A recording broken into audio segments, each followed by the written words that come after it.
Okay, so you like knowing what's going on, but maybe you don't have time to track every single detail online, right? Exactly. Who does? Consider this your focused update. We've looked at the latest buzz around the folks from Sister Wives, Yeah. really digging into a pretty detailed YouTube summary from this past month. Yeah, we're aiming to cut through the noise. Our goal isn't to rehash old news, but to give you the key takeaways. Right. What's actually new with the Coyote Pass sale, what came out of Meri's recent interview, how Janelle's doing. Christine's life now, and those sightings of Robyn and Kody. Mm-hmm.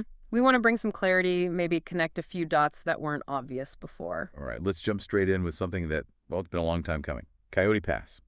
It's done, sold, Finally finally. is the word. That property.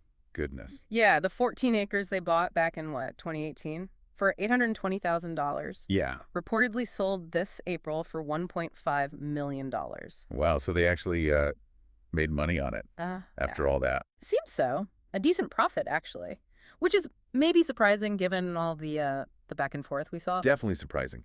So the distribution, how did that work? Because that's where it gets interesting, right? Well, the report suggests the $1.5 million was basically split 4 ways. 4 ways. So Meri, Janelle, Christine, and Robyn each got about 25%. That's the report. Which, means Kody and Robyn together ended up with half the proceeds. Half, okay.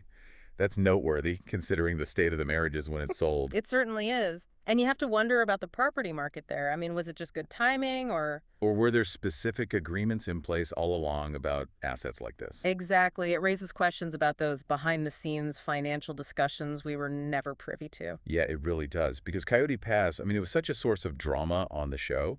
Its sale feels like really final. A definitive end to that whole saga. Okay, let's shift to Meri. She did a big interview recently, didn't she? Yes, she sat down with Tamron Hall, and one thing she apparently emphasized was seeing good qualities in, all the kids across the family. That's nice to hear, amidst everything else. Mm-hmm. An interesting point to make publicly. But she was also pretty blunt about Kody, saying their relationship is non-existent now. Yeah, very direct. And she talked about feeling grief. Right, but not necessarily for the marriage itself, more for the lack of a friendly connection afterwards. Exactly. Which I think resonates. That hope for some kind of continued civility or even friendship after something so long ends. Yeah, losing that potential for just being okay with each other. It's a different kind of loss. It really highlights how complicated untangling those lives must be. It's not just the romantic part. And what about her relationship with Robyn? Did she touch on that? She did. So they basically only communicate when they absolutely have to. Oof. Okay. So that suggests that friendship we sometimes saw, that's probably over. It certainly seems that way. You wonder how those dynamics shift when the central connection point changes so much. Definitely. Now, also with Tamron Hall, there was that bit of behind-the-scenes tea spilled. Oh, yeah, that was surprising. Tamron revealed she was let go from hosting the tell-alls. Because some of the Browns didn't like her questions.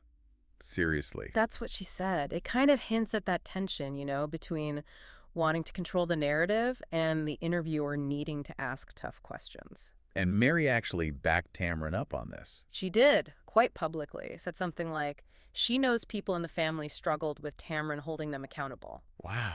And then added something about people getting kicked out of the club if they don't want accountability. Okay, you don't need to be a detective to figure out who she might be talking about there. No, you really don't. It shows Meri's perspective now, standing apart from that dynamic. Switching gears slightly with Meri, she was at an awards show, Global Beauty Awards in Seattle. Mm-hmm.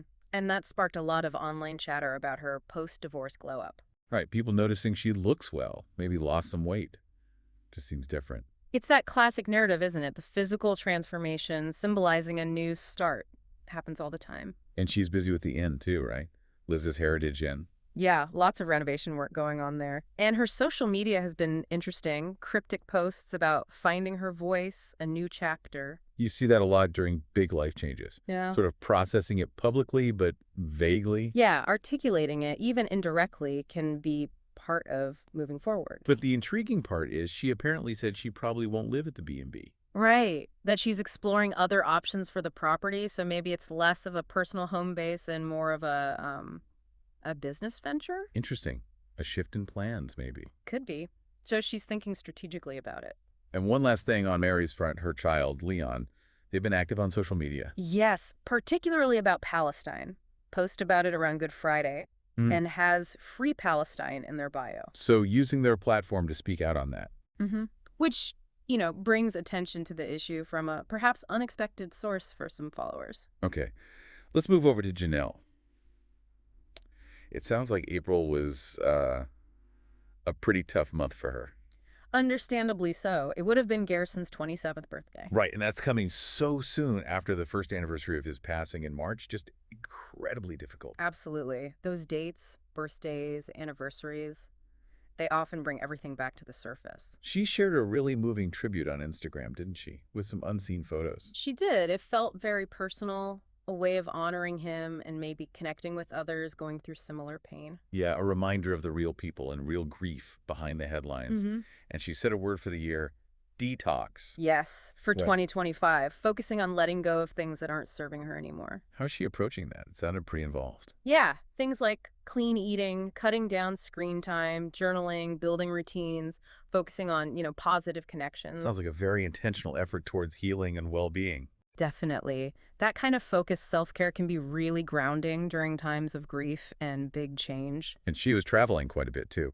Yes. Visited Logan and Hunter down in Vegas. Okay. And then, significantly, went back to Flagstaff, got a U-Haul, cleared out the last of her things. Wow. So that really does feel like closing the door on Flagstaff physically, too. It seems like it. The act of moving those last boxes, it's symbolic, isn't it? Definitely.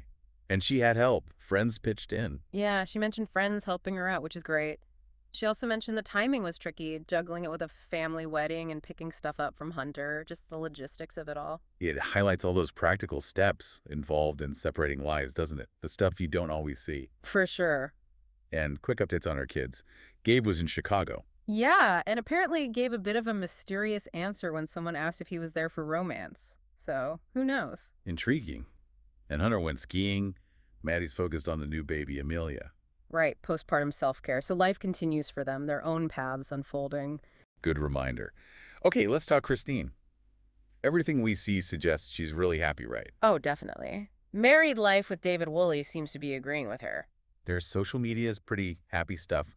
Hiking, dinners out, fixing up properties. And they took a vacation with her truly recently, too. Just lots of togetherness. And she calls him her soulmate, the calm to my chaos. And things like that. Yeah, very open about her feelings. It seems like she's found a really good place. It's nice to see. And it resonates, I think, the idea of finding that kind of partnership later on. Absolutely. A story of new beginnings. And she's got projects coming up, too. A memoir. Yes, the memoir is supposed to be out in the fall. And her new Airbnb in Hurricane, Utah, that sounds like it's launching soon. So turning her experiences into new ventures. Seems like it. Taking control and creating something new. And she's also mentioned losing weight. Mm. About 40 pounds. Yeah, she has. Which kind of fits with this broader theme we've seen with some of the former wives focusing more on, wellness and health. Interesting trend. Could be lots of reasons. A fresh start feeling, maybe. Could be. Or just prioritizing health differently now. Okay, finally. Robyn and Kody. There have been sightings. Yes. Quite a few reports of them being seen in Las Vegas. Vegas again. Huh. Whereabouts? Around the Sphere, apparently, and just walking on the Strip. Seems like they're there fairly often. Makes you wonder, doesn't it? Yeah. If they miss living there, or maybe, are they trying to see the kids who live there? It does raise those questions. We don't know for sure, obviously. But the one consistent thing in these reports... They're always seen holding hands, looking affectionate. Right. So whatever else is going on, their relationship appears, outwardly at least, very solid. A strong, united front, which contrasts with the paths everyone else is on. So wrapping this all up, quite a lot has happened or come to light recently. Definitely. You've got the Coyote Pass sale finally putting a period on that sentence. Yeah. Then Meri navigating this post-marriage world, dealing with the complexities, hinting at new things. Janelle focused on healing after such a terrible loss, but also clearly taking steps towards her own future, her detox. Christine, just radiating happiness in her new marriage and launching new projects, seems to be thriving. And then Robyn and Kody, still together, still presenting that united partnership. It really shows everyone on such distinct paths now, doesn't it? It really does, seeing how they're each adapting and moving forward after such massive changes in the family structure. So thinking about all these updates, the money changing hands, the relationship shifting, the personal growth, the losses, Yeah. it makes you wonder, what does the future hold for each of them? Yeah, and what are the big themes that jumped out? Family, obviously, but also resilience, finding yourself again. It gives you a lot to chew on.